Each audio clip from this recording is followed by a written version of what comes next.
Welcome back to the Spokane Convention Center. The second half of this quad rugby match is about to get underway. We're at the 29th National Veteran Wheelchair Games here in Spokane, Washington, co-presented by the Paralyzed Veterans of America and the Department of Veterans Affairs. I'm Ben Pearson here with xable.com, and alongside me we have Leon Bostic and Rory Cooper. Red holds a 19-16 lead, and Delvin McMillan has scored 16 of Red's 19 points. And for the white team, Scott Severin has scored 15 of their 16 goals.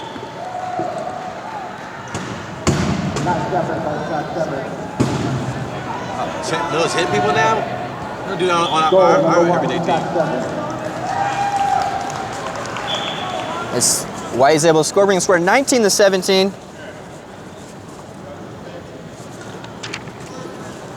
McMillan brings it across the half-court line. He's able to squeeze in there between Severin and Phil Rosenberg, who's making his first appearance of the game, as well as Tim Kelly, also making his first appearance.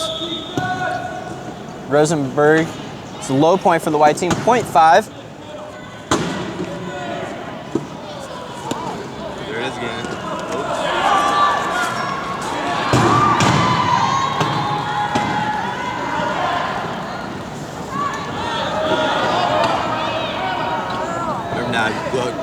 Let's go get the ball from the low corner. Yeah, go get it. That's exactly what Red's going to try to do here. Yeah. And Scott will wisely take a timeout.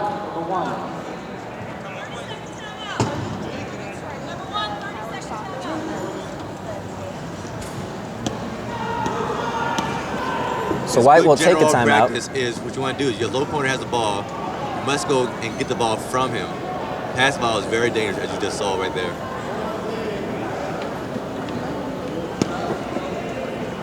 We got sub record today too, Aaron. Our other ref, Kelly Kalszewski, was giving us halftime entertainment, busting out some dance moves on the floor during halftime. So more than just a ref out here today.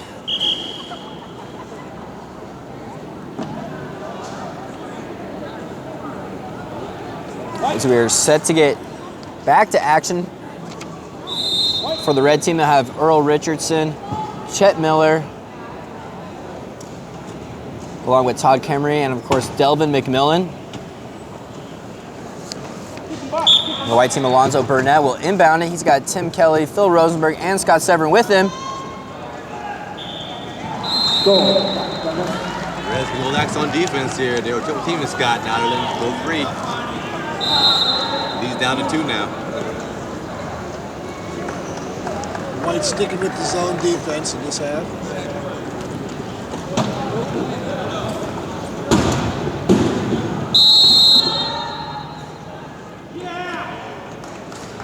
A foul called on the play. If you're up in the air in your offense and you use your hands on the other guy's lap, people falling down, turnover.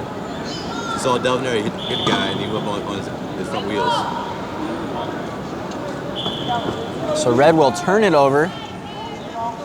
Now you see now, they are triple teaming Scott right in the corner. Severin tries to go deep to Tim Kelly. McMillan's giving chase. The ball will roll out of bounds.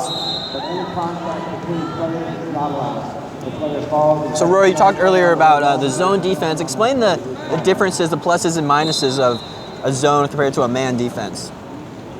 Well, the zone defense allows to do some equalization if the players are not on the same caliber.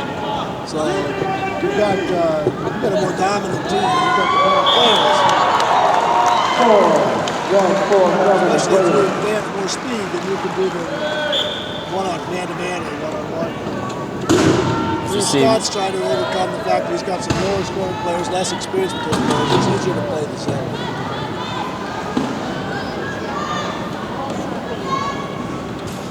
Also, go back to the key on defense allows your players to rest a little bit. Play hard, full court, one-on-one press, can be a little bit more tiring. As Severin scores 21-19, red team on top, and they have been for the entirety of the game. McMillan got things going for him right off the bat, scoring within the opening seconds of play. what I like doing on zone defense is don't let the ball handler come right at you. I go out and meet him one-on-one and get a good hit on him. Right now they're allowing them to go all down the key without touching him. McMillan finds Chet Miller. Miller gets his 4th goal of the day. That was good offense. You saw Delvin go down the middle, draw 2 guys, throw their head, easy score, Chet Miller.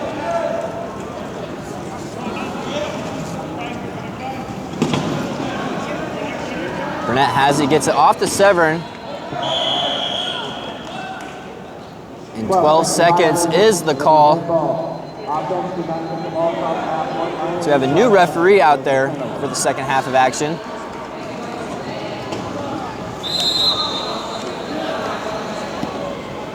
Inbounded into Chet Miller. White has 3 in the key. And Miller says, I don't want anything to do with that. And then he dribbles it off his wheel. White. Don't be lazy, Chet. Grab that ball. Scott could have grabbed that. We kind of forgot how wide his fair was. A good practice is we dribbling the ball and lean over, away from your picker. What? And so after Chet bounces it off his wheel, he's able to get his hand in there and deflect the ball, keeping it away from Scott. And now they got Scott bottled up, and they're gonna have to get it to someone else. And they're able to disrupt it from Tim Kelly getting the ball. Red ball. And Red will take over possession.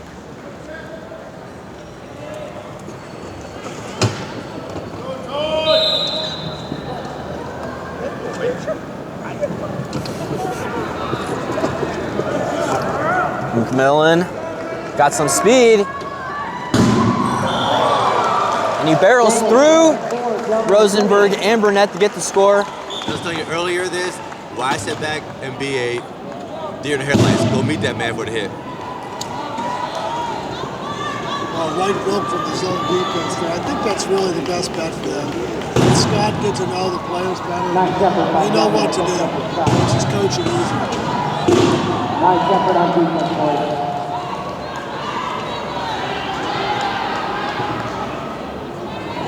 Severn controlling the ball in the corner, trying to find something to do with it. He's right there by the goal, but he's bottled up.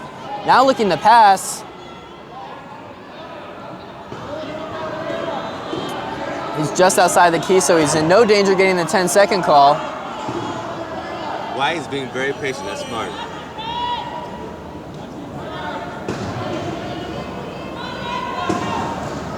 Severn still controlling it.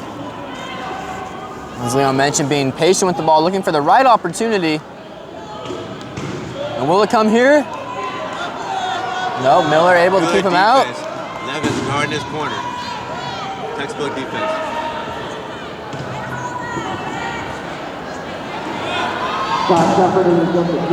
More good defense you see. Red team was talking a whole lot. Not good communication there. One of the differences between this and international competition is there's no shot clock. So White using that to their advantage, showing patience, and eventually getting in and scoring. Score is now 23-20, and Red will bring in some substitutions. Gary Combs and Stephen Baxter checking in for Todd Kemery and Chet Miller.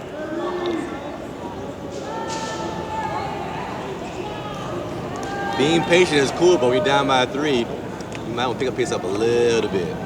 So on the floor for the red team, you have Combs and Richardsons, who are both one-pointers, along with Baxter and McMillan, who each are 3. Remember, you cannot have a total of more than 8 allowed on the court at a time. So Red electing to go with 2 3s and 2 1s out there.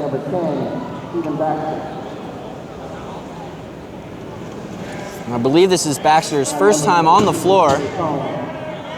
We see now is Lonnie's trying to set number 12 up on the corner.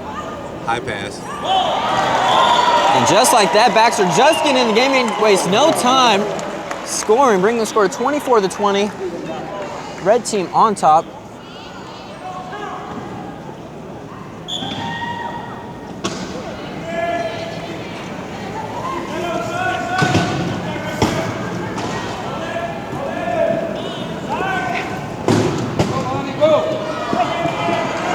Severn sends the pass up for Alonzo Burnett. He's able to control it. But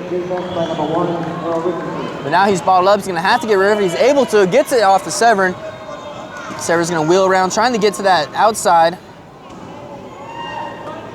He makes a nifty move there on Baxter and rolls into the goal.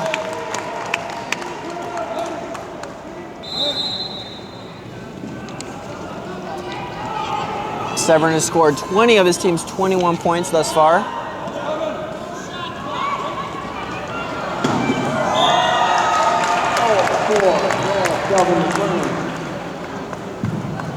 So we've certainly been talking about McMillan and Severn all game, but some of these low pointers, just because they aren't getting on the scoreboard doesn't mean their impact isn't felt out there.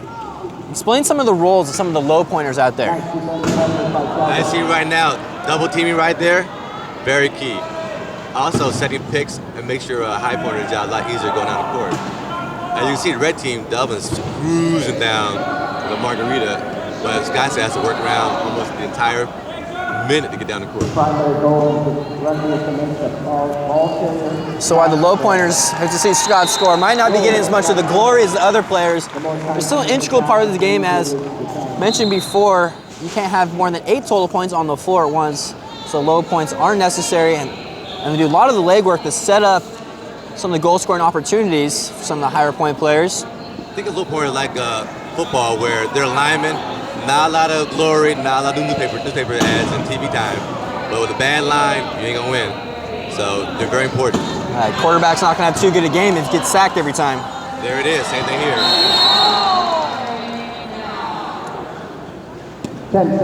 10 seconds is the call. Well, low pointers have a good challenge too. They better really know the game, have a good feel of this whole field, because they have to position themselves early to get those picks. 54 seconds left in the third. If you can't rely on speed, you gotta rely on knowledge and experience. You see right now, number 1, Earl, he's locking down Scott in the corner all by himself.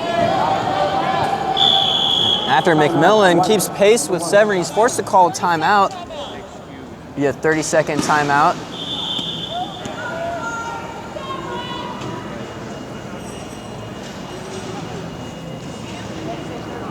So while this game has been close the entire time, White has been unable to take the lead.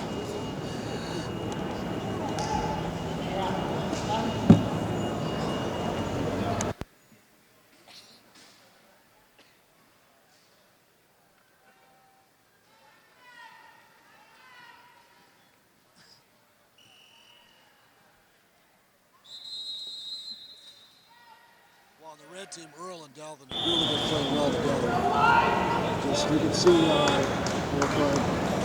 Scott breaks that pick from Earl, then Delvin takes over, and then Earl follows up to. Yeah, Earl hadn't trapped the corner for a good 5 seconds, and you know he got like 12 across the half-court line, so it makes Delvin's job a lot easier. So White with only one timeout, 1 30-second timeout available, along with one more coach timeout. Red, on the other hand, has 3 30-second timeouts and both their 1-minute coach timeouts, as we see Severn break away again. So 25-22 is the score with 20 seconds left to play here in the third quarter. This is the second match for the white team, who had a tough loss yesterday against yellow after being up for most of the game, falling 45-43. As McMillan is battling for position. And that will do it for the third quarter of the play. It's been a close game for the entire match. Red currently holds the lead 25-23. White's gonna try to regroup here, try to figure out a way to get on top of the red team. We're gonna take a quick break and we'll be right back. Thanks for watching. This is xable.com.